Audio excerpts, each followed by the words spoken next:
నమస్తే, welcome to DNA daily news analysis. Hyderabad లో అత్యంత రద్దీగా ఉండే Jubilee Hills check post traffic కష్టాలకు ఇప్పట్లో చెక్ పడేలా కనిపించడం లేదు. కేబీఆర్ పార్క్ చుట్టూ రేవంత్ సర్కార్ ప్రతిష్టాత్మకంగా చేపట్టిన ఫ్లైఓవర్ నిర్మాణాలకు బ్రేక్ పడింది. కేబీఆర్ పార్క్ పరిసరాల్లో చెట్ల నరికివేతపై సుప్రీంకోర్టు స్టే ఇచ్చింది. తదుపరి విచారణ వరకు 25 నుండి 30 మీటర్ల ఎకో సెన్సిటివ్ జోన్లో చెట్లు నరికేయొద్దని ఆదేశించింది. ప్రభుత్వం ఎకో సెన్సిటివ్ జోన్ విస్తీర్ణతను తగ్గిస్తుందని దాఖలైన పిటిషన్ను విచారించి హైకోర్టు ఉత్తర్వులు జారీ చేసింది. ఇదే అంశంపై ఇవాళ డిఎన్ఏలో మా ఎడిటర్ భరత్ తో డిస్కస్ చేద్దాం. భరత్, అసలు ఈ కేబీఆర్ పార్క్ చుట్టూ ఫ్లైఓవర్ల పేరుతో పర్యావరణాన్ని పణంగా పెట్టారనుకోవచ్చా? అసలు ట్రాఫిక్ సమస్య పరిష్కారం కోసం చెట్ల నరికివేత కరెక్ట్ అనుకోవచ్చా? సో ఇక్కడ మనం రెండు విషయాలు బ్యాలెన్స్ చేయాలి. ఒకటి ట్రాఫిక్ సమస్య, రెండవది చెట్లు. ట్రాఫిక్ సమస్యలో పొల్యూషన్లో గంటలు సిగ్నల్ దగ్గర ఉన్న పొల్యూషనే అక్కడ ఉన్న వాళ్ళకు కూడా అంతే కదా. ఒకటే దగ్గర సిగ్నల్ దగ్గర ఆగితే ఎవరు వెహికల్ ఆఫ్ చేయరు, ఏం చేస్తారు? ఆ వాహనాల నుంచి పొగ వస్తూనే ఉంటుంది, అక్కడ ఉన్న వాళ్ళకి పొగ ఉంటుంది. ఎస్పెషల్లీ మెయిన్గా 2 వీలర్స్ ఎఫెక్ట్ అవుతారు. కార్లో ఉన్న వాళ్ళు జనరల్గా ఇబ్బంది ఏం కాదు, వాళ్ళు మూసేసుకుంటారు. But 2 wheelers will be affected, ఆ చుట్టుపక్కల ప్రాంతాలు ఎఫెక్టెడ్. రెండవది కేబీఆర్ లాంటి జాతీయ పార్క్, నేషనల్ పార్క్ ఇది. సో ఈ రెండింటి ఎట్లా అడ్రస్ చేయాలి? కేబీఆర్ పార్క్ మనకు ఒక ఏమంటారు, దాని చుట్టుపక్కల ప్రాంతాల్లో ఎప్పుడు కూడా ట్రాఫికే. మెయిన్గా ఏంటంటే ముఖ్యమంత్రులు దీని గురించి గుండా ట్రావెల్ చేస్తూ ఉంటారు, దానివల్ల సిగ్నల్స్ ఆపడం ప్రాబ్లం. అయితే ఇవాళ సుప్రీంకోర్టులో justice BV Nagarathna, justice Ujjal Bhuyan నేతృత్వంలోని ధర్మాసనం ముందుకు ఈ పిటిషన్ వచ్చింది. ఇంతకుముందు హైకోర్టు, తెలంగాణ హైకోర్టులో కూడా కేసు వేశారు. బట్ హైకోర్టు స్టే ఇవ్వడానికి నిరాకరించింది. మార్చి 31 రోజు తెలంగాణ హైకోర్టు ఈ పిల్ మీద స్పందిస్తూ ఒక ఇంటరిమ్ ఆర్డర్ జారీ చేసింది. దానికి ఏం చెప్పారంటే, ఈ ఏమేమి యాక్టివిటీస్ చేయొచ్చు కేబీఆర్ పార్క్ చుట్టూ ఒక సమగ్ర అధ్యయనం జరగాలని చెప్తూ మే 5వ తేదీకి వాయిదా వేసింది. అంటే హైకోర్టుకు అన్రెగ్యులేటెడ్ కన్స్ట్రక్షన్ యాక్టివిటీ జరుగుతుంది అని చెప్పినప్పుడు అర్జెంట్ ఇంటర్వెన్షన్ కావాలి, ఈ ఫ్లైఓవర్ నిర్మాణానికి సంబంధించి స్టే ఇవ్వాలి. ఆల్రెడీ ఫ్లైఓవర్ కింద కొంత ట్రాఫిక్ డైవర్షన్ కూడా చేస్తున్నారు. గతంలో బీఆర్ఎస్ ప్రభుత్వం కూడా ప్రయత్నం చేసింది. కేటీఆర్ అర్బన్ డెవలప్మెంట్ మినిస్టర్గా ఉన్నప్పుడు కూడా ప్రయత్నం చేస్తే అప్పుడు చాలా పర్యావరణవేత్తల నుంచి విపరీతంగా వ్యతిరేకత రావడంతో ఆ ప్రయత్నాన్ని విరమించుకున్నారు. ఎందుకంటే ఇది eco sensitive buffer zone. And Kasu Brahmananda Reddy park అనేది ఒక నేషనల్ పార్కు. దీనిలో నెమల నుంచి మొదలు పెడితే చాలా వరకు వైల్డ్ లైఫ్ చాలా ఉంది. ఒక లంగ్ స్పేస్. ఈ మన జూబ్లీ హిల్స్, బంజారా హిల్స్ ప్రాంతం కొంచెం మిగతా హైదరాబాద్తో పోలిస్తే చల్లగా ఉంటుందంటారు. That is because KBR park. KBR పార్క్లో మీరు కేబీఆర్ పార్క్ దగ్గర సాయంత్రం వెళ్తూ ఉండండి, ఎంత ఎండాకాలం అయినా సరే ఎంత చల్లగా ఉంటుందో చూడండి. ఆ గాల్లే మనకు తెలియజేస్తాయి. అయితే environment, forest, climate change ministry October 27, 2020 eco sensitive జోన్ను ఫిక్స్ చేస్తూ 3 మీటర్ల నుంచి 29.8 మీటర్ల దూరం వరకు ఎటువంటి యాక్టివిటీ చేయొద్దు అని చెప్పింది. సో దీనికి సంబంధించి చర్చ జరుగుతున్నప్పుడు ఇప్పుడు రాష్ట్ర ప్రభుత్వం కొత్త ఫ్లైఓవర్ నిర్మాణాన్ని చేపట్టింది. దానికోసం ట్రాఫిక్ రెగ్యులేషన్ కూడా చేయాలనుకుంది. దీనికి వ్యతిరేకంగా దాదాపు 19,000 మంది పిటిషనర్స్ సంతకాలు చేసి ఇన్ పర్సన్గా ఇక్కడ కేబీఆర్ పార్క్లో చాలామంది వాకర్స్ ఉంటారు, పర్యావరణవేత్తలు ఉంటారు, వాళ్ళంతా సంతకం చేసి దీన్ని వ్యతిరేకిస్తూ వాళ్ళంతా కూడా హైకోర్టులో ఫైల్ చేశారు. బట్ హైకోర్టులో సరైన రెస్పాన్స్ రాకపోవడంతో సుప్రీంకోర్టుకు వెళ్లారు. సుప్రీంకోర్టు ఇవాళ స్టే విధించింది. జూలై 27వ తేదీ వరకు కూడా సుప్రీంకోర్టు స్టే ఇచ్చింది. సో జూలై 27వ తేదీ వరకు కూడా ఈ కన్స్ట్రక్షన్ చేపట్టరాదు అని చాలా క్లియర్గా మెన్షన్ చేసింది. అండ్ ఒక్క ట్రీని కూడా కట్ చేయరాదు.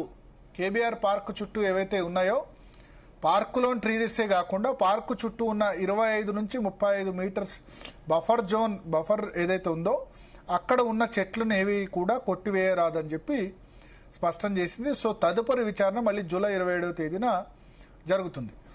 సో ఒకటి ఈ మినిస్ట్రీ ఆఫ్ ఎన్విరాన్మెంట్ ఏదైతే దీని బఫర్ జోన్ 3 మీటర్స్ వరకు మాత్రమే అక్టోబర్ 27, 2020 చెప్పిందో దాన్ని ఇది ఇంతకు ముందు 25 నుంచి 35 మీటర్ల వరకు అనుకున్నారు, కానీ 3 మీటర్స్ దూరంలో ఉన్నదాన్ని కూడా కొట్టేయచ్చు. 3 మీటర్స్ నుంచి 29.8 మీటర్స్ అని కేంద్ర పర్యావరణ మంత్రిత్వ శాఖ అక్టోబర్ 27, 2020 ఒక నోటిఫికేషన్ జారీ చేసింది. దాని ప్రకారం రాష్ట్ర ప్రభుత్వం వెళ్తుంది. ఇది తప్పు, కనీసం 25 నుంచి 35 మీటర్ల బఫర్ జోన్ ఉండాలని చెప్పి ఫైల్ చేశారు. సో 2012-15 మధ్యలో కూడా ఈ బఫర్ జోన్ డైల్యూట్ చేశారు స్ట్రాటజిక్ రోడ్ డెవలప్మెంట్ ప్లాన్ కింద అని చెప్పారు. 1972 wild life protection act section 35 కింద కేబీఆర్ పార్క్ను జాతీయ పార్క్గా గుర్తించారు. సో ఇది ఏదైతే ఉందో అంటే రాష్ట్ర ప్రభుత్వ వాదన ఏంది, ఈ పొల్యూషన్ తగ్గాలంటే అక్కడ పొగ వస్తుంది, ఇక్కడ చాలా ట్రాఫిక్ నిలిచిపోతుంది కేబీఆర్ పార్క్ చుట్టూన, ఫ్లైఓవర్స్ అయిపోతే అక్కడ పొల్యూషన్ తగ్గుతుంది. ఇది కూడా పొల్యూషన్ తగ్గడమే కదా, మేము చెట్లు కొట్టేసినా సరే వాటిని వేరే చోట ట్రాన్స్లోకేట్ చేస్తామని రాష్ట్ర ప్రభుత్వం చెప్తుంది. బట్ పర్యావరణవేత్తలు ఏంటంటే మీరు వెహికల్స్ పెరుగుతున్నా కొద్ది పెంచుకుంటూ పోతే ఏ ఫ్లైఓవర్లు కూడా సరిపోవు. అంతకుముందు తెలుగు తల్లి ఫ్లైఓవర్ ఉండే 2 లేన్లు ఉండే, ఇప్పుడు ఔటర్ రింగ్ రోడ్ కూడా ట్రాఫిక్ జామ్ అవుతుంది, అటు 4 ఇటు 4 వరుసలు. వెహికల్స్ తగ్గించకుండా మెట్రోలో లేకపోతే ఇంకా చాలా మార్గాలు ఉన్నాయి, bus rapid transport system. Vehicles పెరుగుతూ పోతే జనాభా పెరుగుతున్న కొద్దీ మనిషికో కార్ తీసుకుంటాడు, ఆ కార్లో ఒకళ్ళే ట్రావెల్ చేస్తారు, అంతే కదా. కార్ పూలింగ్ చేయమంటారు, అందుకని 3-4 ట్రావెల్ చేయరు, ప్రతి ఒక్కళ్ళు ఒక్కో కార్ వేసుకొని ఆఫీస్కి వస్తారు. 2 వీలర్స్ మీద వచ్చేవాళ్ళు తక్కువ. సో ఇటువంటి ఇబ్బందులు అవుతాయి ఖచ్చితంగా. సో అది పర్యావరణవేత్త ఫ్లైఓవర్ కంటే పబ్లిక్ ట్రాన్స్పోర్ట్ బలోపేతం చేయడం మంచిది అనుకో. చుట్టూ ఏదైనా మెట్రో ఉంది కొంత, జూబ్లీ చెక్ పోస్టు, కానీ ఈ మార్గాల్లో లేవు కదా మెట్రోలు. జూబ్లీ చెక్ పోస్టు, ఆ తర్వాత రోడ్ నెంబర్ 5 వరకు ఉంది, కానీ ఇటు తెలంగాణ భవన్ చుట్టుపక్కల కానీ లేకపోతే ఇటు ఈ మార్గంలో పర్ఫెక్ట్గా లేదు. మళ్ళీ కిందికి వెళ్తే పంజాగుట్ట వరకు లేదు. సో ఈ మార్గంలో మరి మెట్రో అవి ఎందుకు డిజైన్ చేయలేదో తెలియదు, ఉంటే కనుక ఇబ్బంది ఉండకపోతుండే. సో మాట్లాడదాం, మనతో పాటు లుబ్నా సర్వత్ గారు, ప్రముఖ పర్యావరణవేత్త, నరసింహారెడ్డి గారు పర్యావరణవేత్త కూడా జాయిన్ అవుతున్నారు. ముందుగా లుబ్నా సర్వత్ గారు, సో ఇవాళ సుప్రీంకోర్టు జడ్జిమెంట్ పెద్ద విజయమా పర్యావరణవేత్తలకి?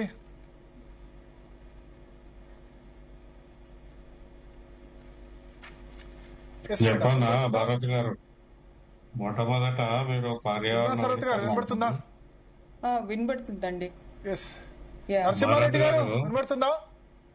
వినపడుతుంది. నరసింహారెడ్డి గారు మ్యూట్ తీసేసి మాట్లాడండి. మ్యూట్ లేదు ఇప్పుడు. లేదు, చెప్పండి నరసింహారెడ్డి గారు. మీరు పర్యావరణవేత్తలు అంటారు కదా, మేము పర్యావరణవేత్తలం కాదు మొట్టమొదట. రెండోది, ఈ ప్రాజెక్టు విషయంలో ప్రజలు ఎవరైతే వద్దంటున్నారో చాలా మంది ప్రజలు అడుగుతున్నారు, అలా పర్యావరణం గురించే కాకుండా వాళ్ళ ఆరోగ్యం గురించి, వాళ్ళకు కావాల్సిన స్వచ్ఛందమైన గాలి గురించి, వాళ్ళ పిల్లల భవిష్యత్తు గురించి దాన్ని వ్యతిరేకిస్తున్న సందర్భం ఉంది. ఇది మనం మొట్టమొదట గమనించుకోవాలి. నేను ఈ మధ్య ఇప్పుడు ఈ 2-3 రోజుల్లో చాలా మీడియా వాళ్ళ ప్రశ్నలు చూసి నేను స్పందిస్తూ చెప్తున్నా. రెండోది, మీరు మొదటనే జూబ్లీ హిల్స్ చెక్ పోస్ట్ దగ్గర నరకము తగ్గేటట్టు లేదు ఈ స్టే వలన అని ఒక కామెంట్ విన్నాము. ఇప్పుడు ఆ జూబ్లీ హిల్స్ దగ్గరనే నరకం లేదు, మీకు హైదరాబాద్ మొత్తము జీవనమే నరకం. ఈ హైదరాబాద్ జీవన నరకాన్ని తగ్గిద్దామని మరి ఏ ప్రభుత్వము ఇప్పటి వరకు ఒక్కడ కూడా మీటింగ్ పెట్టలేదు, ఒక ప్రణాళిక తయారు చేయలేదు. ఎందుకు తగ్గించాలని ప్రయత్నం చేస్తున్నారు? కేబీఆర్ పార్క్ దగ్గరకు వచ్చేటప్పటికి మీకు దీని చుట్టూ మీరు బఫర్ జోన్ అన్నారు, అది బఫర్ కాదు, దాని పేరు ఎకో సెన్సిటివ్ జోన్. ఈ ఎకో సెన్సిటివ్ జోన్ కూడా సుప్రీంకోర్టు నిర్ధారించింది, ప్రతి నేషనల్ పార్క్ చుట్టూ ఒక ఎకో సెన్సిటివ్ జోన్ ఉండాలి. ఆ ఎకో సెన్సిటివ్ జోన్ లో ఎటువంటి కార్యకలాపాలు నిర్వహించాలో ప్రభుత్వము ఒక కమిటీ వేసి ఆ కమిటీ ద్వారా ఒక జోనల్ ప్లాన్ తయారు చేయవచ్చు అని సుప్రీంకోర్టు ఇప్పుడు కాదు 12 ఏళ్ల కిందకి ఇచ్చింది. కానీ ఆ ప్రభుత్వం ఏ ప్రభుత్వం పట్టించుకోలేదు. కేబీఆర్ పార్క్ వచ్చేటప్పటికి ఎకో సెన్సిటివ్ జోన్ ఎప్పుడో గుర్తొచ్చింది ప్రభుత్వానికి. అక్కడ ఏదో దాని చుట్టూ మళ్ళీ అప్పుడు ఇంటర్చేంజ్ కడతామన్నారు. ఇంటర్చేంజ్ అంటే ఎక్కడ ఆగకుండా ప్రతి రోడ్ నుంచి ఇంకో రోడ్డుకి వెళ్ళిపోయేటట్టు. అప్పటి ఇంటర్చేంజ్ ప్రాజెక్టు వస్తే దాదాపు 100 ఎకరాలు దానికే ఇవ్వాల్సి వచ్చేది 7 ఇంటర్చేంజ్లకి. సరే, ఆ ప్రపోజల్ పోయే సందర్భంలోనే ఎకో సెన్సిటివ్ జోన్ గురించి మేము ప్రస్తావిస్తే ప్రభుత్వం అప్పుడు 25 to 35 మీటర్స్ అని ప్రకటించింది. ఎక్కడి నుంచి? సో పార్క్ ఏదైతే పార్క్ ఉందో ఆ పార్క్ నుంచి, అంటే అక్కడ వాక్వే, ఆ తర్వాత రోడ్డు ఉంది. ఇక్కడ ఏం కార్యకలాపాలు నిర్వహించాలని ఇప్పటి వరకు ప్రభుత్వము నిర్ధారించారు. ప్రభుత్వం అంటే ఫారెస్ట్ డిపార్ట్మెంట్ చేయాలి, ఆ పని చేయలేదు. ఆ 25-35 మీటర్స్ కూడా మళ్ళీ ప్రాజెక్టు ఎక్స్పాన్షన్, రోడ్ ఎక్స్పాన్షన్ కొరకు దాన్ని ఇంకా తగ్గించి నోటిఫికేషన్ ఇచ్చారు, డ్రాఫ్ట్ నోటిఫికేషన్. అభ్యంతరాలు అందరం పెట్టినప్పుడు ప్రభుత్వము ఏం చెప్పినప్పుడు, ఇది కాదు, మేము పబ్లిక్ హియరింగ్ కండక్ట్ చేసి అప్పుడు నిర్ధారిస్తామని ఒక ప్రకటన ఇచ్చారు మన మినిస్ట్రీ ఆఫ్ ఎన్వైరన్మెంట్. తర్వాత మేము నిర్వహించినామని అప్పుడు ఈ 3 మీటర్స్ నుంచి 29 మీటర్స్ అని ఓ నోటిఫికేషన్ ఇచ్చారు. ఇది ఇల్లీగల్ అని కోర్టుకు పోతే కోర్టు స్టే ఆర్డర్ ఇచ్చింది. మొన్న హైకోర్టు ఈ స్టే ఆర్డర్ వేకేట్ చేయకుండా ఇవి మీరు నోటీసులు ఉందిగా, నోటీస్ కి స్పందించండి అని చెప్పింది. అంటే స్టే ఆర్డర్ ఉండంగా ప్రభుత్వము చెట్లను నరికివేయటం మొదలుపెట్టింది. సో చట్ట వ్యతిరేక పని ఇక్కడ ఎవరు చేసిండ్రు? ప్రభుత్వమే చేసింది. ఇప్పుడు ఇవాళ సుప్రీంకోర్టు మనకి ఇదివరకే ఉంది కాబట్టి ఎకో సెన్సిటివ్ జోన్ ఉండాలని సుప్రీంకోర్టే చెప్పింది కాబట్టి చెట్ల నరికివేతను ఆపింది. ఇంకా మిగతా అంశాలు చర్చలో ఉన్నాయి. సరే, ఇప్పుడు అక్టోబర్ 27, 2020 ఎకో సెన్సిటివ్ జోన్ తగ్గిస్తూ నోటిఫికేషన్ జారీ అయింది కదా. సో అప్పుడు ఎవరు ఛాలెంజ్ చేయలేదా? అదే అప్పుడే చేసింది. అవన్నీ డ్రాఫ్ట్ ఇచ్చి ప్రజల అభిప్రాయం తీసుకొని దాన్ని నిర్ధారిస్తారు. డ్రాఫ్ట్ ఇచ్చినాక దాని మీద అభ్యంతరాలు వ్యక్తం చేసినాక ఫైనల్ నోటిఫికేషన్ రాలేదు.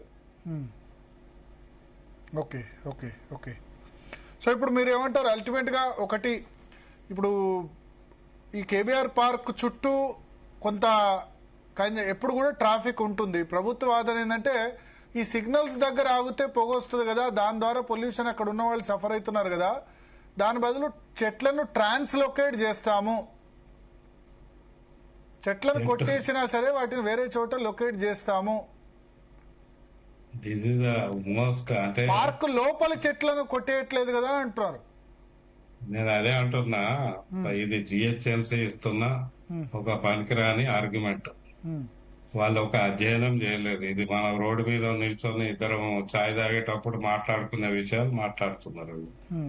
సో ఒక శాస్త్రీయంగా చర్చ చేయొచ్చు కదా. ఇప్పుడు ఆ చౌరస్తాలలో ఐడ్లింగ్ తోటి ఎంత కాలుష్యం వస్తుంది, ఈ చెట్ల వలన ఎంత కాలుష్యం తగ్గుతుంది, చెట్లు చేసే అనేక ఫంక్షన్స్ లలో ఇది కార్బన్ సీక్వెస్ట్రేషన్ ఒకటే, ఇంకా అనేకం ఉన్నాయి.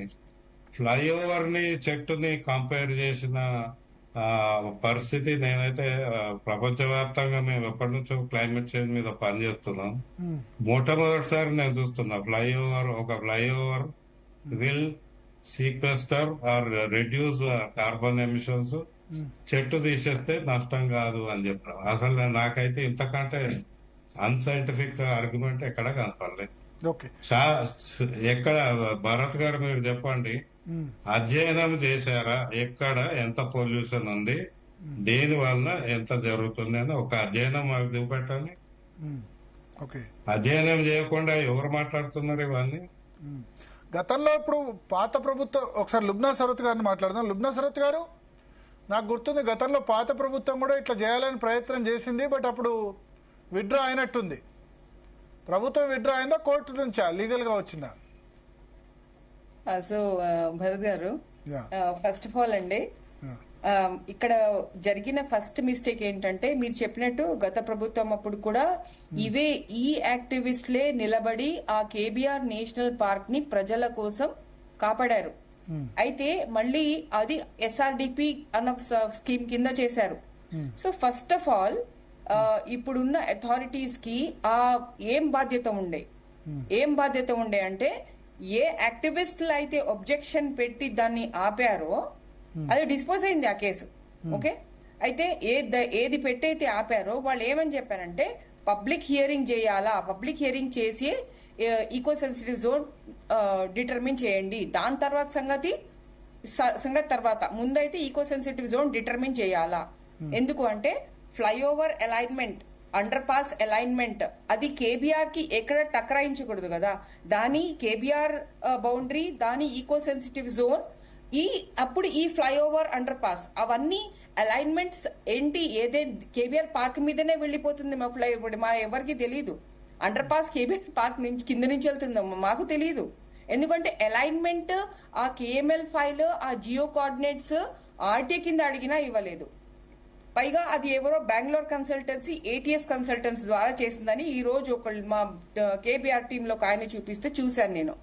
సో ఆ రకంగా పరిస్థితి ఉన్నప్పుడు నేను ఒకటే చెప్తాను, ఫస్ట్ ఏంటి తెలుసా, రెస్పెక్ట్ సిటిజన్ కి ఇవ్వాలా.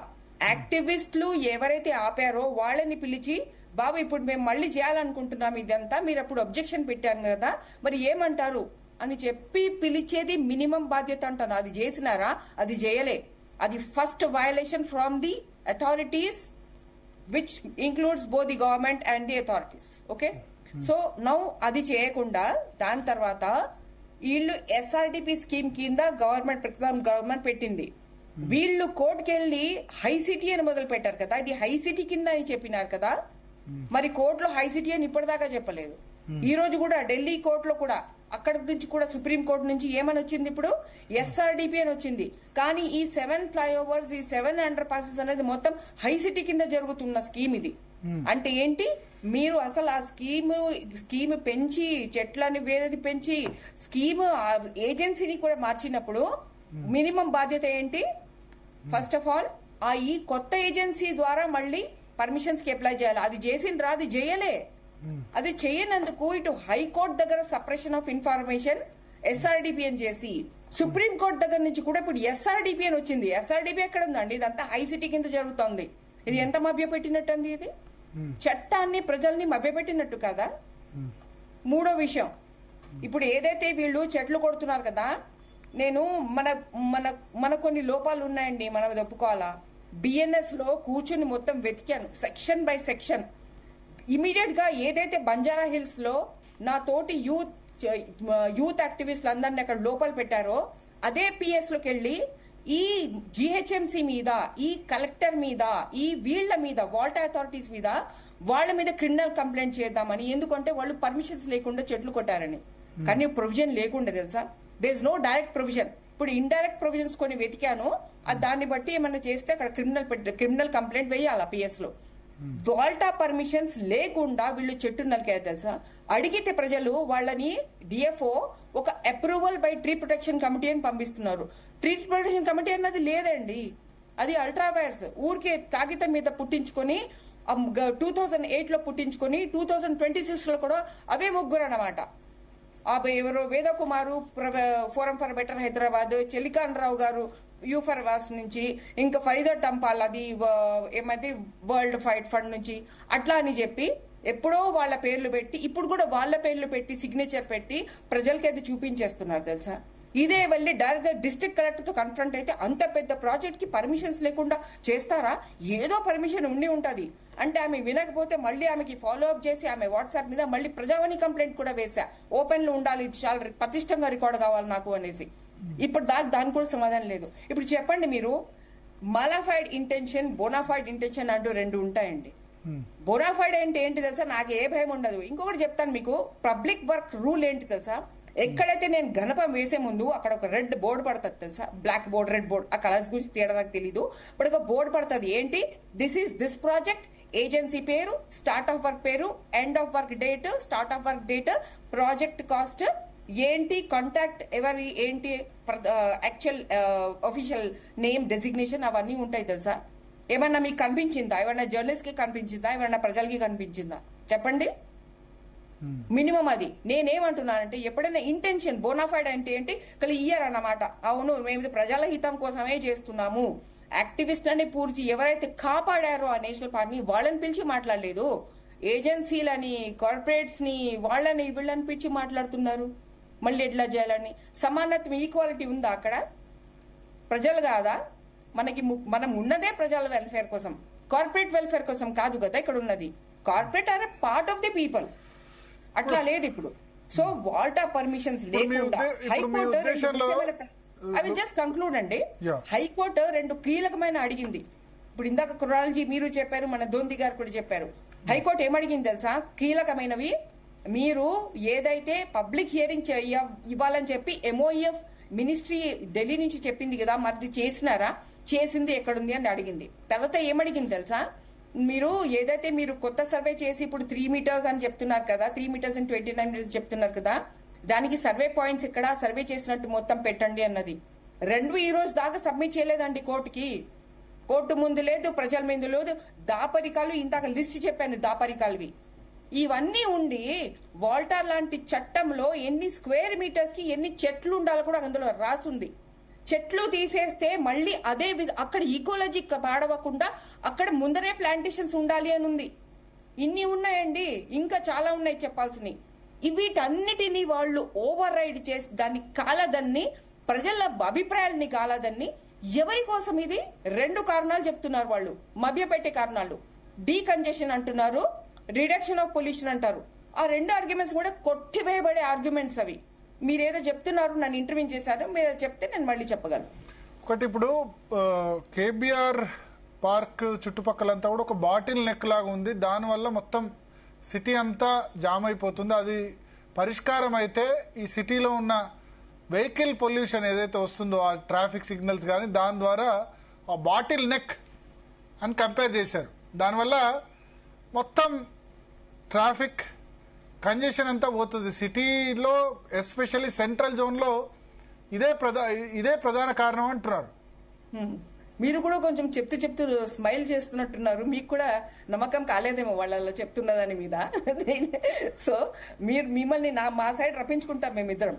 అయితే మీకు ఒకటే ఒక పాయింట్ అండి, చూడండి. ఇప్పుడు ఏదైతే మొన్న నేను నా ఉద్దేశం ఏంటంటే ఎన్విరాన్మెంట్, ఎకాలజీ, డెవలప్మెంట్ అన్ని అవసరమే.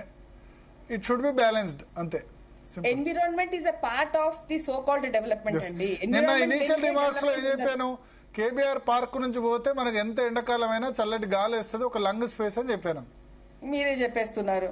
Okay, no one coming back to the కాకపోతే బయట చెట్లు ఏమైనా కొట్టేస్తే ఈ ట్రాఫిక్, ఈ కంజెషన్ అంతా పోతుందా? ఎందుకంటే సాయంత్రం అయితే మా ఆఫీస్ కూడా కేబీఆర్ పార్క్ చుట్టూనే ఉంది. రావాలంటే మిగతా అంతా ఓకే, కానీ ఇక్కడ రాగానే బాటిల్ నెక్ ఉంది. ఇదేమైనా సొల్యూషన్ అవుతుందా? ఎందుకంటే SRDP ఫ్లైఓవర్స్ వల్ల కొంత ప్రయోజనం అటువైపు LB నగర్ కానీ ఇక్కడ కానీ మిగతా చోట్ల జరిగింది. ఈ కొత్తగా కట్టిన SRDPలో బీఆర్ఎస్ ప్రభుత్వ హయాంలో కట్టిన ఫ్లైఓవర్స్ వల్ల చాలా వరకు ట్రాఫిక్ కంజెషన్ తగ్గిన సందర్భం. ప్రతి ఫ్లైఓవర్ మీకు జామ్ అయి ఉంది. కానీ back to this point, bottle neck గురించి చెప్తానండి. ఎప్పుడైతే మొన్న ఒక రోజు యూత్ ని సపోర్ట్ చేయాలని చెప్పి నేను ప్రొటెస్ట్లు కూడా వెళ్ళాను. ఇప్పటిదాకా 2 times వెళ్ళా. అయితే అక్కడ వాళ్ళందరూ ఎవరెవరైతే SUVs లో అక్కడికి వచ్చి అక్కడ SUVలు ఆపి లోపల వాకింగ్ చేస్తున్న వాళ్ళందరూ మమ్మల్ని కన్ఫ్రంట్ అయ్యి మాతో పోట్లాడారు వాళ్ళు. అయితే మేమేమన్నాము, మేము ఒకటే అన్నాము, మీకు అంతగా ఇది పబ్లిక్ ట్రాన్స్పోర్ట్ యూజ్ చేయాలి అని చెప్పి మేము ఒక యాక్టివిస్ట్ లాగా, ఒక కాన్షియస్ సిటిజన్ గా ఎప్పటి నుంచో చెప్తున్నాం. ఇప్పుడు మొన్న మన ప్రధానమంత్రి గారు కూడా చెప్పి ఆయన ఏదో చేస్తున్నారు సరే, గాని ప్రజలకైతే ఈ మాట చెప్పేశారు ఆయన. అయితే ఇదే కదా ఇప్పుడు పబ్లిక్ ట్రాన్స్పోర్ట్ యూజ్ చేయాలనే కదా మొన్న ఆ SUV వాళ్ళకి, సార్ మాకు బాటిల్ నెక్ అవుతుందని మీలాగే చెప్తే పబ్లిక్ ట్రాన్స్పోర్ట్ యూజ్ చేయండి అన్నా. నేను ఏం మాట్లాడుతున్నావు నా మీదకి వచ్చాడు ఆయన. తెలుసా? సో వాళ్ళకి పబ్లిక్ ట్రాన్స్పోర్ట్ అంటే అంత చిన్న చిప్పుకుంది. ఆ యూరోప్ లో ఉన్న మినిస్టర్స్ ఏమో వాళ్ళేమో హాయిగా ఆఫీస్ తర్వాత ఏమో ఇది MMTS దగ్గర కూర్చుని చల్లగా వాళ్ళు ట్రైన్ లో వాళ్ళ ఇంట్లోకి వెళ్ళిపోతున్నారు. ఏంటంటే మనకి ఈగోలు ఏంటి అసలు నాకు అసలే అర్థమే కాదు. సో నేను చెప్పేది ఏంటంటే జూబ్లీ దగ్గర మెట్రో ఏదైతే ఆ చెక్ పోస్ట్ దగ్గర మెట్రో శాంక్షన్ అవుతున్నప్పుడు, అంటే ఎన్నేళ్ల క్రితం మాట అంటున్నాను, అప్పుడు ఆ పబ్లిక్ రిపోర్ట్ లో వాళ్ళు ఏమని రాశారు తెలుసా? ఇది మోర్ దాన్ 2 lakhs ని వాళ్ళని క్యారీ చేస్తుంది కాబట్టి చాలా వరకు రోడ్ల మీద మీకు కంజెషన్ తగ్గిపోతుంది అని రాశారు. అంటే వీళ్ళు ఏ ప్రాజెక్ట్ తీసుకురావాలన్నా డీకంజెషన్, రిడక్షన్ అండ్ పొల్యూషన్ అని 2 ముక్కలు చెప్పేస్తే సరిపోదు కదా, దాన్ని ఎస్టాబ్లిష్ చేయాలి అక్కడ. మీరు ఫ్లైఓవర్స్ ని తీసుకోండి. మీరు SRDP BRS హయాంలో ఇన్ని ఫ్లైఓవర్స్ అంటే ఇన్ని ఫ్లైఓవర్స్ తీసుకుంటే నేను చెప్తాను ఏదైతే చాలా లాభమైన ఒకటే ఒక ఏం తెలుసా, స్టీల్ బ్రిడ్జ్. ఆ స్టీల్ బ్రిడ్జ్ ఒక్కటే లాభమైంది, షార్ట్ చేసింది డిస్టెన్స్, ఇప్పటిదాకా అది జామ్ అవ్వాలి. మిగిలిన ఏ బ్రిడ్జ్ అనేది చూపించండి జామ్. Metro jam. మెట్రోలో అసలు ఊరికే షీప్ ని జాన్వర్ అనిమల్స్ ని కుకేస్తున్నారు ఇప్పుడు మెట్రోలో. అట్లా అంత చీదరగా ఉంది. చాలా మంది యూత్ ఏమో ఇప్పుడు మెట్రో వదిలేసి వాళ్ళేమో 2-wheeler మీద వెళ్తున్నారు. ఇదండి మనకి చేసిన లాభము. సో నేనేం చెప్తున్నానంటే ప్రతిసారి అట్లా హైలైట్ చేస్తున్నాము డీకంజెషన్, రిడక్షన్ ఇన్ పొల్యూషన్ అని చెప్పేసి. సో ఇందాక దొంతి గారు చెప్పినట్లు వెన్ ఏ వెహికల్ ఇస్ ట్రీని కట్ చేస్తున్నప్పుడు మనం ఏం ఆలోచించాలా? ఆ ట్రీ అనేది మొత్తం ఒక ఇన్స్టిట్యూషన్. అదొక ఊరికే ఇది లైఫ్ లేనిది కాదు, అదొక ఇన్స్టిట్యూషన్.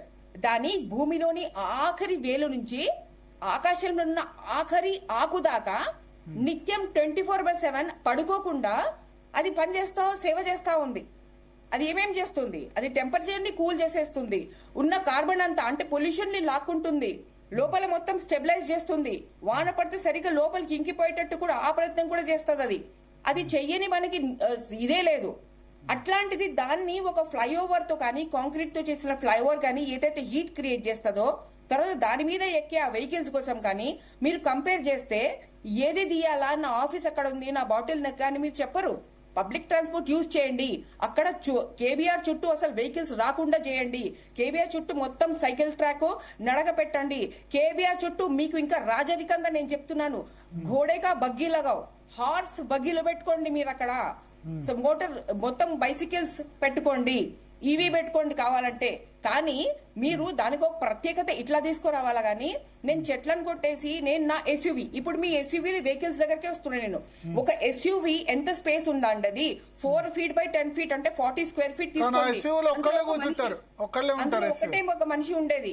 దాన్ని ఒక బస్ తో కంపేర్ చేయండి. బస్ దానికి డబుల్ ఉండి దానికి 10 times పాపులేషన్ అనేది తీసుకెళ్తుంది, 40-60 మందిని తీసుకెళ్తుంది. అంటే అది తక్కువ పొల్యూషనా, ఇది తక్కువ పొల్యూషనా? ఈ స్టడీ అంతా ఎక్కడుంది? నా మాట నొప్పుకోమని చెప్పట్లేదు నేను, కానీ ఇవన్నీ ఒకసారి మాట్లాడదాం. కాంగ్రెస్ నుంచి చరణ్ కౌశిక్ యాదవ్ గారు కార్పొరేషన్ చైర్మన్ జాయిన్ అవుతున్నారు. చరణ్ కౌశిక్ గారు గుడ్ ఈవినింగ్. గుడ్ ఈవినింగ్ అండి. Good evening. ఇప్పుడు చాలా పెద్ద సెట్ బ్యాక్ రాష్ట్ర ప్రభుత్వానికి. స్టే జూలై 27 వరకు ఇచ్చింది. సేమ్ ఆ భూముల అమ్మకం అక్కడ హెచ్సియులో అటువంటి పరిస్థితి, ఇక్కడ కూడా ఇది. ఇక్కడ కేబీఆర్ పార్క్ సంబంధించి కదా మీరు మాట్లాడేది? ఎస్ ఎస్ ఎస్ అదే సార్, కేబీఆర్ పార్క్ సంబంధించి ఆ కేబీఆర్ పార్క్ చుట్టుపక్కల ఉన్నటువంటి ఏదైతే అండర్ పాస్ రోడ్డు కావచ్చు, అక్కడ ఫ్లైఓవర్ నిర్మాణానికి సంబంధించినటువంటి కొన్ని చెట్లకు సంబంధించినటువంటి వివాదం విషయంలో కొంతమంది కోర్టు పోతే కోర్టు ప్రస్తుతానికైతే తాత్కాలికంగా స్టే ఇచ్చిన మాట వాస్తవం. కాబట్టి ఖచ్చితంగా ప్రజా ప్రయోజనాల కోసం ప్రభుత్వము ఒక రోడ్లు కావచ్చు, అండర్ గ్రౌండ్ సంబంధించినటువంటి రోడ్లు నిర్మించే ప్రయత్నం జరుగుతూ ఉంది. దానిలో భాగంగా కొన్ని చెట్లు తొలగించే ప్రయత్నం జరుగుతుంది. కొంతమంది పర్యావరణ ప్రేమికులు కోర్టు పోతే కోర్టు స్టే ఇచ్చింది. కాబట్టి ఇది తర్వాత న్యాయపరమైన చిక్కులు అధిగమించే ప్రయత్నంలో ప్రభుత్వం ముందుకు పోతుంది. Okay okay. కొన్ని చెట్లు కావండి. లుబ్నా సర్వత్ గారు ఉన్నారు. మిమ్మల్ని ఒక 2 క్వశ్చన్స్ అడగాలనుకుంటారు. ఎస్ లుబ్నా సర్వత్ గారు. ఫస్ట్ ఆఫ్ ఆల్ 2000 అది సలాం అండి కార్పొరేటర్ గారు. And first of all corporation chairman, corporator కాదు, కార్పొరేషన్ సారీ అండి, లైవ్ స్టాక్ కార్పొరేషన్ చైర్మన్ గారు సలాం అండి. అయితే 2000 చెట్లు అన్నది కొన్ని చెట్లు కావండి. అండ్ పైగానేమో సరే 2000 చెట్లు కూడా కొడుతున్నట్టయితే 2 చెట్లు కొడుతున్నైతే సరే చట్టం ఏమంటుంది, వాల్టా పర్మిషన్ లేకుండా కొట్టరాదు అన్నది. వాళ్ళ ఎవ్వరి దగ్గర వాల్టా పర్మిషన్ లేదు.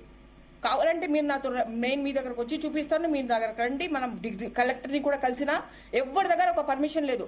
ప్రజల క్షేమం కోరినట్టయితే ఎందుకు పర్మిషన్ తీసుకోలేదు? ఎందుకు దాపరికం ఏంటి?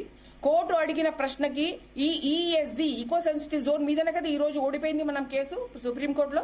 ఈఎస్జి అన్నది నిర్మాణించకుండా ఏ అథారిటీ ఏంటి, జిహెచ్ఎంసీ కానీ కలెక్టర్ కానీ వాళ్ళు ఎందుకు ప్రభుత్వానికి మిస్లీడ్ చేస్తున్నారు? వాళ్ళు ఈ పర్మిషన్స్ లేకుండా ఎందుకు వెళ్ళారు? ఈఎస్జి లేదు, డిటర్మిన్ అయ్యి లేదు. పబ్లిక్ హియరింగ్ చేయాలని గవర్నమెంట్ చెప్పింది, అది లేదు. అక్కడ హై సిటీ ప్రాజెక్ట్ అని చెప్పి ఎస్ఆర్డిపి ప్రాజెక్ట్ అని సుప్రీంకోర్టులో చెప్తున్నారు. ఇవన్నీ అసలు ఎవరు డ్రాఫ్ట్ చేస్తున్నారు? ఎవరు మిస్గైడ్ చేస్తున్నారు? ఇటు ప్రజలకి మొప్పు ఉంది, అటు గవర్నమెంట్ కి మొప్పు ఉంది. ఎవరి అథారిటీస్ ఇట్లా చేస్తుంది? ఎవరు సైన్ చేస్తున్నారు? ఎవరు సబ్మిట్ చేస్తున్నారు? మీకు తెలుసా పర్మిషన్స్ ఇవ్వనేసి? హలో చరణ్ కౌశిక్ గారు, ఎస్ విన్నారా? సార్, పర్మిషన్ సంబంధించిన అంశం కావచ్చు, ఇంకోటి కావచ్చు, కోర్టుకు సంబంధించినటువంటి అంశం విషయంలో ఖచ్చితంగా ప్రభుత్వం కౌంటర్ దాఖలు చేస్తారు కదా. ఇప్పుడు ప్రస్తుతానికైతే తాత్కాలికంగా బ్రేక్ ఇచ్చారు. గతంలో కూడా హైదరాబాద్ సెంట్రల్ యూనివర్సిటీ భూములకు సంబంధించి వివాదం విషయంలో కూడా అదే జరిగింది. హైకోర్టు కావచ్చు, సుప్రీంకోర్టులో ఉన్నది, పూర్తి స్థాయి జడ్జిమెంట్ రాలేదు. ఇక్కడ ఏదైతే కేబీఆర్ పార్క్ చుట్టుపక్కల ఉన్నటువంటి ప్రజా ప్రయోజనాల నిమిత్తము ఇక్కడ అదే దానికి సంబంధించిన నియమ నిబంధనలు ఉండొచ్చు కాకపోతే రోడ్లు కావచ్చు, తర్వాత అండర్గ్రౌండ్ అనేటువంటి బ్రిడ్జెస్ కావచ్చు, అది కూడా నిర్మించుకోవద్దని చెప్పేసి కోర్టు అయితే చెప్పలే కదా. కాకపోతే తాత్కాలికంగా చెట్లు తీయొద్దని చెప్పేసి చాలా స్పష్టంగా చెప్పారు. కాబట్టి చట్టాల లోపల మాత్రం కాంగ్రెస్ ప్రభుత్వం ముందుకు పోతుంది. ఫర్దర్ గా ఏ విధంగా ముందు పోవాలని చెప్పి న్యాయ నిపుణుల సలహా సూచన మేరకు ముందుకు పోతారు. ఇప్పుడు ప్రజలకు ఇబ్బంది జరుగుతా ఉంది కాబట్టి అండర్ పాస్ డ్రైనేజ్, అదే అండర్ పాస్ సంబంధించి కావచ్చు, రోడ్డు విస్తరణ కావచ్చు, అని కూడా పనులు జరుగుతా ఉన్నాయి. దానికి సంబంధించి నిబంధనలు ఏమున్నాయి, ఏ విధంగా ముందుకు పోవాలా, ప్రస్తుతానికి కోర్టు ఇచ్చినటువంటి ఏదైతే ఇచ్చినటువంటి స్టే కావచ్చు, ఆపోహంచి ఏ విధంగా ఎందుకు చెప్పింది, పూర్తి స్థాయి ఆర్డర్ కాపీ వచ్చిన తర్వాత ఖచ్చితంగా న్యాయ నిపుణులతో చర్చించిన తర్వాత ప్రభుత్వం కావచ్చు, అదేవిధంగా అడ్వకేట్ల నిబంధనలకు అడ్వకేట్లతో చర్చించిన తర్వాత ప్రభుత్వం ముందుకు పోతుంది. ఓకే ఓకే, అంటే ఒకటి కొడుతున్నారు కదండి, ఫ్లైఓవర్స్ ప్రజల కోసం అయితే చెట్లు కూడా ప్రజల కోసమే. ఈ రెండిట్లో ఏది అవసరం అంటే చెట్లు అవసరము. ఎందుకంటే ఇంటెన్స్ హీట్ ని ఫ్లైఓవర్ తగ్గించదు. ఇంటెన్స్ హీట్ ని చెట్టు మాత్రమే, చెట్టే టెంపరేచర్ ని కంట్రోల్ చేసేది. ఆ ప్లాన్ తీసుకురావాలా? ఎందుకంటే మనం చూస్తున్నాము హీట్ విపరీతంగా ఉంది, విపరీతంగా వానలు వస్తాయి. వీటన్నింటినీ ఎవడంది ఫ్లైఓవర్ తగ్గిస్తుందా, కార్లు తగ్గిస్తాయా? మనకు ఆ స్టడీ రిపోర్ట్ మన దగ్గర ప్రజల ముందు క్లియర్ గా పెట్టాలండి మనము. మేడం, ఇక్కడ వాల్టా చట్టానికి సంబంధించినటువంటి నిబంధనలు ఉన్నాయి. అవి కూడా వాల్టా చట్ట నిబంధనల లోపల మాత్రమే ప్రభుత్వం ముందు పోతుంది. చట్టం అనేది ప్రభుత్వాలే కదా. నాకు అర్థం కాదు, చెరువులను సుందరీకరణ చేస్తామంటే కోర్టుకు పోతారు. అరే చెరువులు రక్షించే ప్రయత్నం చేస్తే పేద వర్గాల కోడి చేస్తారు, ఉన్నత వర్గాల కోడి చేస్తారు, మీరే కోర్టుకు పోతారు. అన్ని మీరు ప్రజల కోసమే కదా ప్రభుత్వం ఉంది. కాంగ్రెస్ ప్రభుత్వం ప్రజల కోసం, లేకపోతే ఏమైనా కార్పొరేట్ల కోసం రోడ్లు ఇచ్చే ప్రయత్నం చేస్తున్నారు కాంగ్రెస్ ప్రభుత్వం. కాబట్టి చట్టం అనేది ఎవరికి చుట్టం కాదు. కాంగ్రెస్ ప్రభుత్వం గదే చట్టం, మీకే గదే చట్టం. చట్టాన్ని లోపల మాత్రం ప్రభుత్వం ముందుకు పోతే ఖచ్చితంగా ఆర్డర్ కాపీ వచ్చిన తర్వాత ఏ విధంగా ముందుకు పోవాలని చెప్పేసి ఖచ్చితంగా న్యాయ నిపుణులతో చర్చించిన తర్వాత ప్రభుత్వం ముందుకు పోతుంది. కాబట్టి మేడం, అన్ని ఏదైతే నిబంధనలు లేవో అన్ని ఖచ్చితంగా ఏ విధంగా ముందుకు పోవాలనే ప్రభుత్వం ఒక నిర్ణయానికి వస్తుంది. ప్రభుత్వం అంత పెద్ద అది రోడ్ల విస్తరణకు సంబంధించి కార్యక్రమం చేసినప్పుడు నిబంధనలు లోబడి మాత్రమే ముందుకు పోతారు తప్ప నిబంధనలు లోబడి ఎవరైనా ముందు మనం చూస్తే మనం కేవలం సంబంధించినటువంటి రోడ్డు విషయంలో పర్యావరణ పేర్లు తమిళనాడు అక్కడ పర్యావరణ గ్రీన్ ట్రిబ్యునల్ కేసేస్తే ఎంతమంది చనిపోయారో మనం చూసిన పరిస్థితి.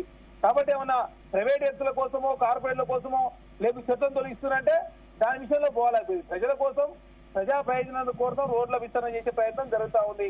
అండర్ పాస్ కావచ్చు, ఫ్లైఓవర్లు కావచ్చు అని కూడా ప్రజల కోసమే కదా.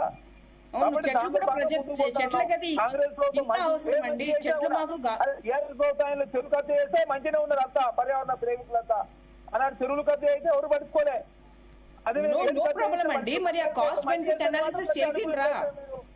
ఆ కాస్ట్ బెనిఫిట్ అనాలిసిస్ చేసిండ్రా? స్టడీ రిపోర్ట్ చేసిండ్రా? సైంటిఫిక్ అన్ని చట్టం ప్రకారం మాత్రం ముందుకు పోతాం.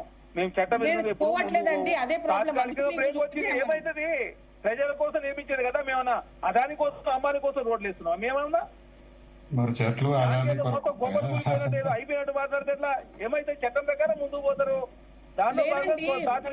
మీకు చూపిస్తాను నేను. వాళ్ళు చట్టం ని ఉల్లంఘించింది, చట్టం ని ఉల్లంఘించింది. రోడ్ వేసుకున్నాం, మా ఇంటికి రోడ్ వేసుకున్నాం, కాంగ్రెస్ నాయకులు ఇంటికి మీద రోడ్ వేసుకున్నాం. ఏమన్నా అథారిటీస్ చట్టాన్ని ఉల్లంఘించింది. మన చేవేళ్ళకి సంబంధించిన రోడ్డు విస్తరణ చేయబోతే అంతమంది చనిపోయారు. మరి ఆ చనిపోయిన ప్రాణాలు తీసుకొచ్చారు ఈ పర్యావరణ ప్రేమికులు. అరే మేము చెరువుల్లో రక్షించే ప్రయత్నం చేస్తాం. మరి పర్యావరణ ప్రేమికులు వచ్చి బయటకు వచ్చి టీఆర్ఎస్ పార్టీలో భారతీయ జనతా పార్టీ ప్రశ్నించలేదు. మీరంతా ఎటువంటి వీళ్ళంతా పర్యావరణ ప్రేమికులు అన్నాడు గుర్తురాలు ఎవరికి. ఇప్పటికీ దాదాపు 8 చెరువులు సుందరీకరణ చేసాం తెలంగాణ రాష్ట్రం హైదరాబాద్ లో. ఓఆర్ఆర్ మీద రోజుకి 10 యాక్సిడెంట్లు అవుతున్నాయి. అన్నాడు ప్రశ్నించలేదు మీరంతా. ఓఆర్ఆర్ మీద రోజుకి 10 యాక్సిడెంట్లు అవుతున్నాయి. రోజుకి 10 అవుతున్నాయి అని వాళ్ళే చెప్తారు. ఓఆర్ఆర్ ని ప్రతి ఫ్లైఓవర్ మీద యాక్సిడెంట్ అవుతుంది. ఈ యాక్సిడెంట్లకు సమాధానం ఎవరు చెప్తారు? సో ఇప్పుడు దానికి కూడా కాంగ్రెస్ పార్టీ కారణం. ఇది పార్టీ గురించి ఎవరు మాట్లాడుతున్నారు? ప్రభుత్వమే కారణం అవుతారా? పార్టీ గురించి మాట్లాడట్లేదు. రోడ్డు విస్తరణ కాకపోతే వ్యవస్థ కాంగ్రెస్ పార్టీ గురించి కారణం. పార్టీ గురించి లేకపోతే మాట్లాడట్లేదు. అయితే కాంగ్రెస్ పార్టీ కారణం. పార్టీ గురించి పార్టీ పదవి కాంగ్రెస్ పార్టీ కారణం. కాంగ్రెస్ పార్టీకి ఎవరు చెప్పలేదు, మీరు డైవర్ట్ చేస్తున్నారు. నాకు అర్థం కాదు ఏందండి ఇది, నాకు అర్థం కాదు. ఏమన్నా ఈ పార్టీ గురించి ఎవరు మాట్లాడుతున్నారు? ఏమన్నా లేకపోతే మా ఇంటి కోసం వేసుకున్నాం, మేము అదాని కోసం వేసినాం ఏమన్నా. అరే మీరు డైవర్ట్ చేస్తున్నారు చైర్మన్ గారు. పోతుంది. భరత్ గారు మీరు ఇక ఆయనకి పాపం ఆయన ఏం చేస్తాడు చెప్పండి. ఆయనకు సంబంధం లేదు ఈ విషయము. జిహెచ్ఎంసీ తీసుకుంది నిర్ణయం. సంబంధం ఉందా? పార్టీ గురించి మేము మాట్లాడలేదు. ప్రభుత్వం సంబంధం ఉందా? గురించి ఏ పార్టీ మీద మీ ఒక్కరికి సంబంధం ఉంది. మీరు ఒక్కరే ఎవరు? పర్యావరణ ప్రేమికులు, మీరు ఒక్కరే. ఇక మరి మీరు మాట్లాడేది ఏముంది? చట్టం ప్రకారం చేయట్లేదు అంటే పార్టీ అంటారు. మీరు మాట్లాడతారా మరి? మరి మీరు మాట్లాడితే ఏముందో చెప్పండి అక్కడ. మరి చెప్పరాదు, మీకేం చెప్తే చెప్పరాదు. మరి హైదరాబాద్ సెంట్రల్ యూనివర్సిటీకి సంబంధించి అక్కడ ఎక్కడ పార్క్ ఉందని నాకు అర్థం కాదు. దాని విషయంలో కోర్టుకు పోతారు. మొన్న 7 చెరువులు సుందరీకరణ చేసేందుకు మాట్లాడడం సంబంధించి ఆ బతుకమ్మ సంబంధించి మాది కావాలంటే మేము face to face. Okay Bharat గారు మీ ఇష్టమే కదా, మీరు ఇట్లాంటి డిస్కషన్ కాపాడే ప్రయత్నం చేస్తాం. లేదంటే వాళ్ళ వెర్షన్ కూడా వినిపించాలి కదా నరసింహారెడ్డి గారు. కాంగ్రెస్ పార్టీ వెర్షన్ కూడా అందరు ఇప్పుడు మీరు ఇద్దరు దాన్ని సపోర్ట్ చేస్తున్నారు. దాని ఫ్లైఓవర్స్ కావాలనే వాళ్ళ వెర్షన్ కూడా వినిపించాలి కదా. అందుకని ప్రజలు మేము కాంగ్రెస్ పార్టీ మాటనే మాట్లాడలేదు. పార్టీ గురించి ఎక్కడ మాట్లాడినామండి? పార్టీ అని ఎవరు మాట్లాడారు ఇక్కడ? పార్టీ అనే పదమే తీయలేదు మేము. పార్టీ అని ఎందుకు మాట్లాడతారు? మేము మాట్లాడుతుందోటి, మీరు మాట్లాడుతుందోటి. పార్టీ విషయము ఇదే. చెరువుల పరిరక్షణ చేస్తున్నాం కదా, ఎందుకు మాకు సపోర్ట్ చేయట్లేదు? హైడ్రా తోటి చెరువుల పరిరక్షణ చేస్తున్నారు. సరే ఆ డిస్కషన్ పెడదామా చెప్పండి. మీరు ఆ డిస్కషన్ పెడదామా హైడ్రా గురించి? అది సపరేట్ గా పెడతాం. అదేమో పర్యావరణం ఆయన అయితే ఆ చెరువులు మీరు 50 మాట్లాడతాం, నేను మాట్లాడతా 50. మాదేం లేదా? మాటలు చెరువులు కబ్జా చేసే వాళ్ళు బానే ఉన్నారు, దోచుకున్న వాళ్ళు బానే ఉన్నారు. కాంగ్రెస్ ప్రభుత్వం వచ్చి రోడ్డు వెడల్పు చేస్తే మాత్రం కాంగ్రెస్ పార్టీ గారు ప్రకృతి విధ్వంసం చేసే ప్రయత్నం చేసి బాబు మేము 30 ఏళ్ల నుంచి పనిచేస్తున్నాము. తమరు ఎప్పుడు పుట్టారో మాకు తెలీదు. మేము 40 ఏళ్ల నుంచి పనిచేస్తున్నాము. ఈ పార్టీ ఆ పార్టీ కాదు. మేము ప్రతి ఒక్కరిని అడుగుతున్నాము. మీరు ఇప్పుడు కొత్తగా వచ్చి అప్పుడేం చేసారు ఇప్పుడేం చేసారు అని మీకు విషయం తెలీదు ఎందుకు? భరత్ గారు మీరు please discussion on KBR park KBR park గురించి మాట్లాడుతున్నారు. ఇప్పుడు కేబీఆర్ పార్క్ ఇప్పుడు వే ఫార్వర్డ్ ఏంది? ఇప్పుడు ఎన్విరాన్మెంటలిస్టులు ఎవరైతే ఉన్నారో 19,000 మంది సిగ్నేచర్ చేశారో వాళ్ళని కన్విన్స్ చేసి ముందుకెళ్లరాదా ఈ విషయంలో? ఫస్ట్ మాట అదే ట్రాన్స్లొకేట్ చేస్తాము. ఇంకా వాళ్ళు ఏమంటారంటే లాస్ట్ సొల్యూషన్ ఉండాలి, ఫ్లైఓవర్లు వేసుకుంటూ పోతే ఎంతైనా ట్రాఫిక్. తాత్కాలిక నిషేధం మాత్రమే విధించింది. తాత్కాలికంగా ఏం నిషేధించింది అనేది ఆర్డర్ కాపీ చూస్తే పూర్తిస్థాయి రిపోర్ట్ వస్తుంది. న్యాయ నిపుణులతో సంప్రదించిన తర్వాత ముందుకు పోతారు. ప్రతి అంశాన్ని అడ్డుకునే ప్రయత్నం ప్రతి వాళ్ళు చేస్తా ఉన్నారు. తెలంగాణ రాష్ట్ర కాంగ్రెస్ పార్టీ ఏం చేసినా చెడే, TRS party Bharatiya Janata party ఏం చేసినా మంచి. వాళ్ళ అదానికి కోసం అడవులు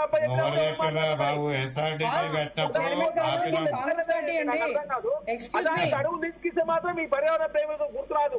కాంగ్రెస్ పార్టీ ఏదైనా చేస్తే మాత్రం విషయం తెలియదు, ఏం తెలియదు. చైర్మన్ గారు నేను కాంగ్రెస్ పార్టీ అండి. కాంగ్రెస్ పార్టీ ఉద్ధరించేవాడు సమాజాన్ని. బాగా తెలిసింది మరి. ఆగండి మీరు ఒకసారి. నేను కాంగ్రెస్ పార్టీ, మహేష్ గౌడ్ గారు నా ప్రెసిడెంట్. చరణ్ కౌశిక్ గారు, లుబ్నా సరత్ గారు కూడా కాంగ్రెస్ పార్టీ. బట్ మీరు ఏం చెప్తున్నారండి మీరు?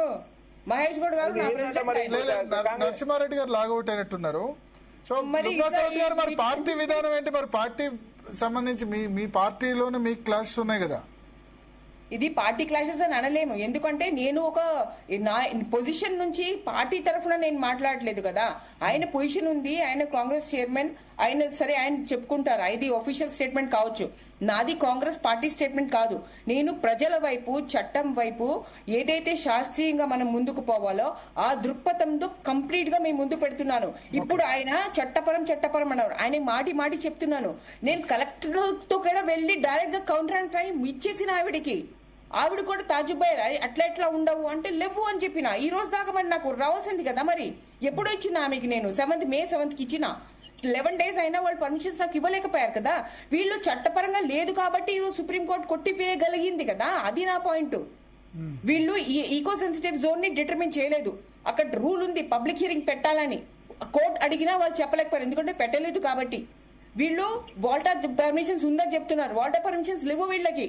చెట్టు కొట్టి కొట్టిన చెట్టాలంటికి వీళ్ళకి ఇప్పుడు క్రిమినల్ కింద వీళ్ళని పెట్టాలి, ఇప్పుడు కేసెస్ పెట్టాలి వీళ్ళ మీద ఆ మాటకు వస్తే. సో అది లేదు అంటే చట్టపరంగా వీళ్ళు పోవట్లేదు, సామాజిక పరంగా పోతున్నారంటే లేదు.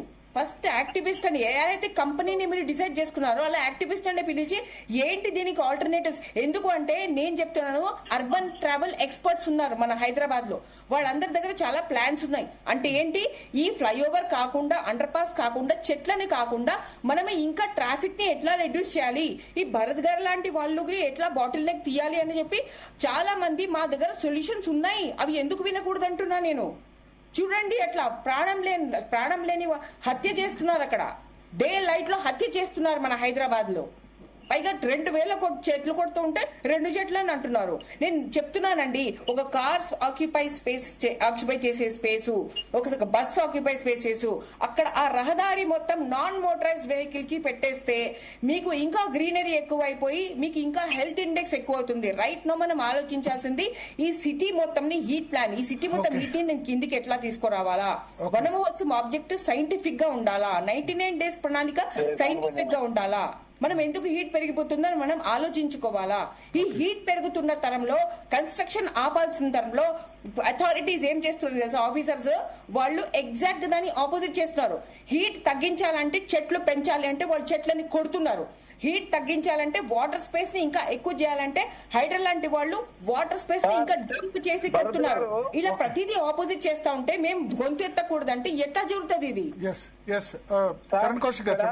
కేబీఆర్ పార్క్ చుట్టూ రోడ్డు విస్తరణ, ఫ్లైఓవర్ మరియు అండర్ పాస్ నిర్మాణానికి ఎస్సిటి SRDB ప్రాజెక్టు తెలంగాణ ప్రభుత్వం పర్యావరణ మరియు వన్యప్రాణి విభాగాల నుండి ముందస్తు అనుమతి తీసుకుంది. ఆల్రెడీ అనుమతి తీసుకుంది. అయినా అనుమతుల విషయంలో సుప్రీంకోర్టు స్టే ఇచ్చింది. అనుమతి తీసుకోలేదని చెప్పేసి మీరు మాట్లాడుతారు అందరూ. ఎక్స్క్యూజ్ మీ ఇక్కడ నేను ఆపాలండి ఇతన్ని. నేను ఆన్ రికార్డ్ చెప్తున్నా, నాకు రిటర్న్ స్టేట్మెంట్స్ ఉన్నాయి. ఎకో సెన్సిటివ్ జోన్ పర్యావరణ సున్నితమైన ప్రాంతం కేంద్ర పర్యావరణ మంత్రి శాఖ 2020 అక్టోబర్లో కుదిస్తూ తుది నడుపుని ఇచ్చింది. కాబట్టి కొన్ని నిబంధనలు కొంత అధిగమించడంతో మాత్రమే సుప్రీంకోర్టు కొంత స్టే ఇచ్చింది. తర్వాత దానికి పూర్తిస్థాయి ఆర్డర్ కాపీ చూసిన తర్వాత ఏ విధంగా ప్రభుత్వం ముందు వల్ల చర్యలు తీసుకుంటారు. దానికి ఏదో మొత్తం కాంగ్రెస్ ప్రభుత్వం ఏదో జంగల్ మాయం చేసినట్టు, మళ్ళీ పార్టీని తీసుకొస్తారు, న్యాయం జరిగినట్టు మళ్ళీ పార్టీని తీసుకొస్తారు. నాకు అర్థం కాదు కదా సార్. వన్యప్రాణి విభాగం క్లియరెన్స్ కూడా ఇచ్చింది ఈ ప్రాజెక్ట్ సంబంధించి. నేను క్లియర్ గా చెప్పానండి, పర్మిషన్స్ ఎక్కడ లేవో నేను ఆన్ రికార్డ్ చెప్తున్నా. నేను మీరు ఆఫీషియల్ రిప్రజెంటేషన్ ఇచ్చారా? నేను ఇచ్చిన, నేను సెక్రటరీకి రాసిన, పర్మిషన్స్ లేవని కలెక్టర్ కి రాసిన. థ్యాంక్ యూ చరణ్ కౌశిక్ గారు, లుబ్నా సర్వత్ గారు, నరసింహారెడ్డి గారు. మొత్తానికి స్పందన ఈ కేబీఆర్ పార్క్ సంబంధించి ఒక 2 years 3 years జరుగుతుంది వర్క్, ఫ్లైఓవర్స్ అని చెప్పారు. బట్ సరైన పర్యావరణ నిబంధనలు పాటించలేదంటే ఇప్పుడు సుప్రీంకోర్టు స్టే ఇచ్చింది. ఇది కంచగచ్చిబౌలి లాంటి వివాదమే. అది కూడా కంచగచ్చిబౌలి అంటే పూర్తిగా అది అక్కడ ప్రభుత్వం దాన్ని అమ్మాలని అనుకుంది. ఇదేమో మెయిన్ సెంట్రల్ సిటీలో ఉంది. ఇక్కడ ఫ్లైఓవర్స్ నిర్మాణం కోసం గత ప్రభుత్వం కూడా ప్రయత్నం చేసింది, బట్ వర్కౌట్ కాలేదు. ఇది ఎకో సెన్సిటివ్ జోన్ అని ఆల్రెడీ చెప్పారు. సో దీన్ని వ్యతిరేకిస్తున్నారు. ఇప్పుడు జూలై 27 వరకు అయితే ఏ నిర్మాణం చేపట్టరాదు, చెట్లను అయితే కొట్టేయరాదు. అదైతే క్లియర్గా సుప్రీంకోర్టు చెప్పింది. మరి రాష్ట్ర ప్రభుత్వం ఈ HCT అంటే గతంలో ఎస్ఆర్డిపి అని పెట్టారు, ఇప్పుడేమో హెచ్సిటి అంటే హైదరాబాద్ సిటీ పేరు మీద ప్రాజెక్ట్ చేస్తున్నారు. ఈ విషయంలో మరి ముందుకు వెళ్తారా లేదా, హైదరాబాద్ ట్రాఫిక్ కష్టాల పరిస్థితి ఏంటి, ఎన్విరాన్మెంట్ కన్సర్న్స్ ఏంటి, ఎందుకంటే చాలా చాలా పెద్ద లంగ్ స్పేస్ కేబీఆర్ పార్క్ అనేది. కేబీఆర్ పార్క్ గుండా ట్రావెల్ చేసిన ప్రతి ఒక్కరికి కూడా అది తెలుసు. ఎట్లా దీన్ని బ్యాలెన్స్ చేస్తారన్నది చూడాలి. చిన్న బ్రేక్ తీసుకుందాం. బ్రేక్ తర్వాత పెట్రోల్ ధరలు ₹3 పెరగడం మీద ఇవాళ ఆంధ్రప్రదేశ్లో వైసీపీ ధర్నా వేసింది. ఇంట్రెస్టింగ్ ఫ్యాక్ట్ ఏంటంటే వైసీపీ హయాంలోనే ఆంధ్రప్రదేశ్లో అత్యధిక పెట్రోల్ మీద, దేశంలో అత్యధిక పెట్రోల్ రేటు ఉండేది ఆంధ్రప్రదేశ్లో. వైసీపీ సమయంలోనే అత్యధిక ట్యాక్స్ వేశారు. సో ₹3 పెంచితే ధర్నా చేస్తున్నారు. అంటే వేరే వాటితో కంపేర్ చేద్దాం కానీ చికెన్ ధర అప్పుడు 260 ఉండేనట లాస్ట్ ఇయర్, ఇప్పుడు 400 అయింది. దాని గురించి ఎవరు మాట్లాడరు. ప్రపంచవ్యాప్తంగా అక్కడ హార్మోజ్ బంద్ అయిపోయినా సరే మాకు ₹3 పెరగొద్దని ధర్నా చేసే రాజకీయ పార్టీలు, వ్యక్తులు ఉన్నారు. బ్రేక్ తర్వాత అంశం మీద చర్చిద్దాం.